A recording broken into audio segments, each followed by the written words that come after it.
Good morning student. Today we are going to learn with the topic of CSE subject signal flow graph. Signal flow graph. This question is asked for 7 mark. Signal flow graph, that is for 7 mark. Let us see the steps of solving signal flow graph method. The first step is the forward path. First step is to find out the forward path, that is denoted by P. ठीक है. If we consider any system that is a control system, if there is a summation block with a certain element G and output H, say in such system we can find out the transfer function, and if the transfer function is nothing but the ratio of output by input. ठीक है. सो input से output तक जाने वाले जितने भी रास्ते होंगे that is called as a forward path. ठीक है. एक है तो P1, 2 है तो P2, P3, accordingly we have to write forward path. Okay. तो second step is the individual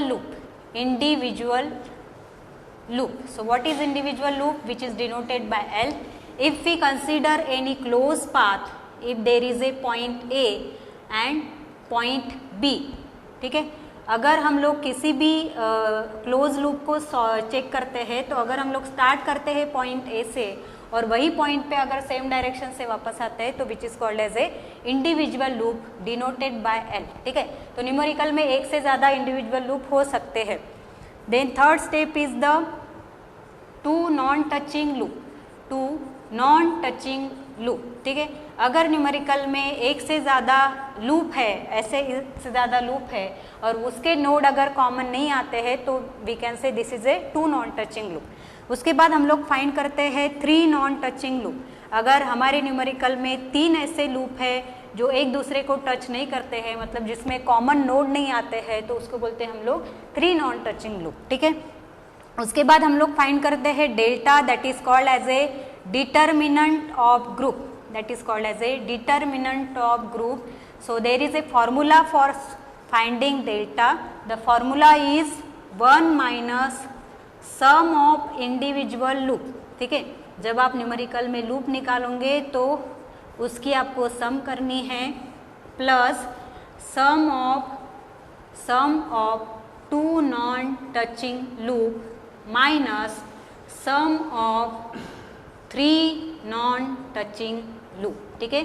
so this is a standard formula for solving the delta, that is determinant of element. And lastly we have to find out the transfer function of any control system. So transfer function is the formula of sum of P del divide by del. ठीक है. अगर हमारे numerical में n number of p है तो आपका formula होगा Pn del n, मतलब हम लोग लिख सकते हैं उसको P1 del 1 plus P2 del 2 plus up to Pn del n divide by total del. ठीक है. तो P मतलब फॉरवर्ड पाथ जो हम लोग पहली स्टेप में फाइंड करते हैं. डेल्टा डिटर्मिनेंट ऑफ एलिमेंट जो इस फॉर्मूले से सॉल्व करेंगे. बचेगा डेल्टा 1 डेल्टा 2 जितने भी बनेंगे वो भी हमको यही फॉर्मूले से सॉल्व करना पड़ता है, लेकिन according to consideration with the forward path. ठीक है. तो ऐसे 5 स्टेप में हमारा न्यूमेरिकल सॉल्व होता है सिग्नल फ्लो ग्राफ का. So let us see one of the numerical which is asked in the university question paper for the 7 marks to find out the transfer function. ठीक है. to find out the transfer function. so एक diagram दिया हुआ है. Question based on signal flow graph. Input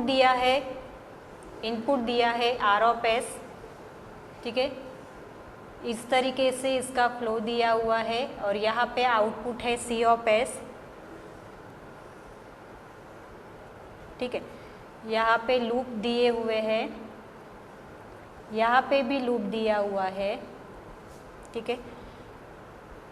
element है G1, element है G2, element है G3, element है G4 उसके बाद यहाँ पे है -H3 फीडबैक, -H4 फीडबैक, यहाँ पे है -H1 और यहाँ पे है -H2, ठीक है।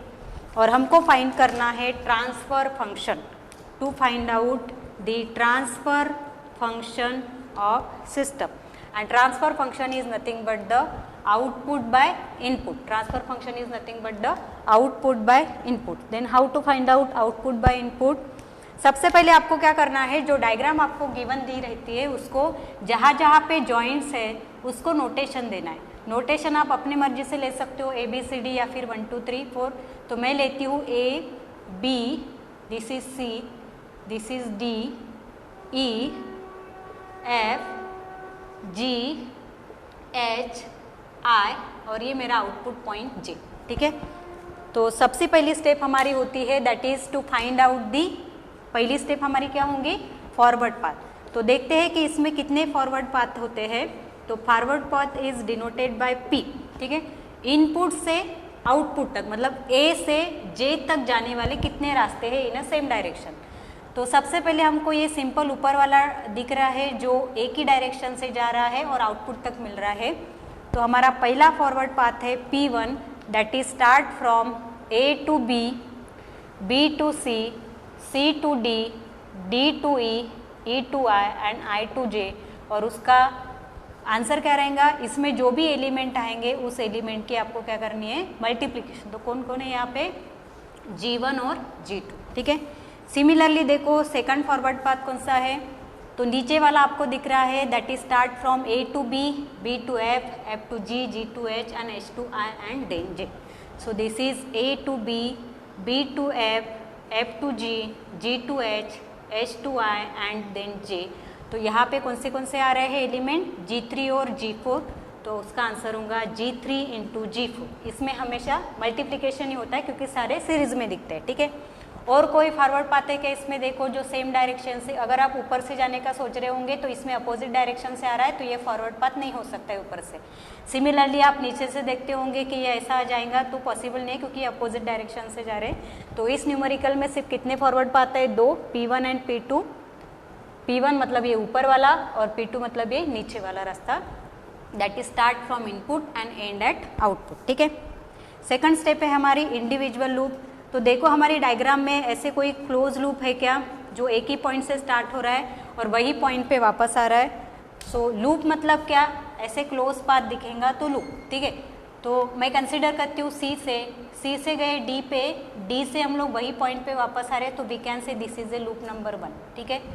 D से स्टार्ट हुआ, D टू E, E से फिर से हम लोग वापस आ रहे D के पास, so this is loop number 2, ठीक है। सिमिलरली नीचे देखोगे तो F से स्टार्ट हुआ, G से फिर से वापस आ रहे यहाँ पे, सो this is loop number 3। G से स्टार्ट हुआ H के पास, H से फिर से वापस आ रहे, सो दिस इज लूप नंबर 4। अभी आप सोचोगे तो ये भी तो लूप हो रहा है, तो ये लूप तो ज़रूर दिख रहा है लेकिन इसमें ये सेम डायरेक्शन से जा रहे हैं और अगर हम लोग वापस आते हैं तो ये अपोजिट डायरेक्शन दिखता है, तो ये पॉसिबल नहीं है। तो हमारे यहाँ पे सिर्फ अभी 4 लूप है। तो लूप नंबर 1 ये वाला, तो हम लोग इसको इस तरीके से रिप्रेजेंट कर सकते हैं, दिस इज -H1 और दिस इज G1। तो यहाँ पे आंसर क्या होगा, इनका multiplication, so this is -G1H1। Loop number 2 कौन सा है, लूप नंबर 2 है ये, जिसमें आ रहा है आपका G2 एलिमेंट और ऊपर का -H2 element, so this is multiplication of both -G2H2, ठीक है। उसके बाद थर्ड लूप है नीचे वाला, लूप नंबर 3 ये, तो इसका डायग्राम बनेगा इस तरीके से, जिसमें कौन कौन आ रहा है, -H3 आ रहा है और G3 एलिमेंट आ रहा है, ठीक है। तो इसका आंसर होगा -G3H3, ठीक है। उसके बाद लास्ट वाला लूप है हमारा ये, इसका डायग्राम बनेगा ये, इसमें आ रहा है कौन सा एलिमेंट, G4 और ये -H4, तो ये आंसर होगा -G4 और H4। ऐसे 4 लूप है, ठीक है। उसके बाद थर्ड स्टेप हमारी 2 नॉन टचिंग लूप। तो ऐसे कोई लूप है क्या 4 में से जो एक दूसरे को टच नहीं कर रहे, मतलब जिसमें कॉमन नोड नहीं है, ठीक है। अगर आप ये 2 लूप देखोगे तो इसमें D जो नोड है वो कॉमन आ रहा है और ये 2 अगर देखोगे तो इन दोनों में G कॉमन आ रहा है, ठीक है। लेकिन L1 और L3 L1 और L4, इसमें कोई कॉमन नोड है क्या? नहीं. तो we can say this is a two non touching loop, that is L1 L3 ये एक है, उसके बाद L1 L4 ये एक है जो टू नॉन टचिंग में आ सकता है. सिमिलरली L2 L3 भी वैसा ही आएगा क्योंकि इसमें कॉमन नोड नहीं है L2 L3. और सिमिलरली L2 और L4 भी वैसे ही आएगा L2 L4 जो टू नॉन टचिंग में आएंगे. अभी इसके आंसर हमने फाइंड किए L1 और L3. तो L1 क्या है? Minus G1 H1 into L3 क्या है? Minus G3 H3. तो ये माइनस माइनस प्लस हो जाएगा तो यहाँ पे बचेगा G1 G3 H1 H3. Similarly L1 क्या है? माइनस G1 H1 और L4 क्या है? Minus G4 H4. So this is G1 G4 H1 H4. Similarly L2 क्या है हमारा? माइनस G2 H2 और L3 है माइनस G3 H3. तो ये मल्टीप्लिकेशन करेंगे तो क्या आएगा? G2 G3 H2 H3. वैसे ही L2 है हमारा माइनस G2 H2 और L4 है हमारा माइनस G4 H4. तो दोनों का मल्टीप्लिकेशन करेंगे तो G2 G4 H2 H4. ठीक है. इसमें 3 नॉन टचिंग लूप नहीं है क्योंकि 4 ही लूप है, उसमें से ऑलरेडी 2 लूप कॉमन में है. तो यहाँ पे जो नेक्स्ट स्टेप है 3 non touching loop which is not available. तो आप इसका आंसर लिखोगे नॉट अवेलेबल. ठीक है. उसके बाद हम लोग फाइंड करते हैं determinant, that is delta, that is determinant of element. Formula बनेगा 1 minus sum of individual loop. Individual loop है 4, L1 plus L2 plus L3 plus L4. Formula है 1 minus sum of individual loop, चारों loop की हमने addition की है, plus sum of two non touching loop. कितने हैं? 4. इनकी addition L1 L3 plus L1 L4 plus L2 L3 plus L2 L4 minus sum of 3 non touching loop है ही नहीं. ठीक है. तो अभी क्या करना है आपको? इन सब की वैल्यू यहाँ पे पुट करनी है जो मैंने अभी L1 L2 L3 फाइंड किए हैं. तो अकॉर्डिंगली आप सभी की वैल्यू यहाँ पे पुट करोगे. सो this is 1 minus of G1 H1 minus of G2 H2 minus of G3 H3 minus of G4 H4 plus यहाँ पे आएगा आपका ये G1 G3 H1 H3 plus G1 G4 H1 H4 plus G2 G3 H2 H3 plus G2 G4 H2 H4. ठीक है. ये minus sign को इसमें मल्टीप्लाई कर देना तो आपका एक फाइनल आंसर बनेगा किसका? डेल्टा का. लेकिन हमको फाइंड क्या करना है? Transfer function. और ट्रांसफर फंक्शन का फॉर्मूला क्या है? Sum of P del divide by del. ठीक है. तो फाइनल स्टेप इसमें रहेंगी ट्रांसफर फंक्शन की, that is P1 del 1 plus P2 del 2 plus दो ही फॉरवर्ड पाथ है तो यहाँ पे फॉर्मूला में 2 ही डेल बनेंगे डिवाइड बाय डेल्टा.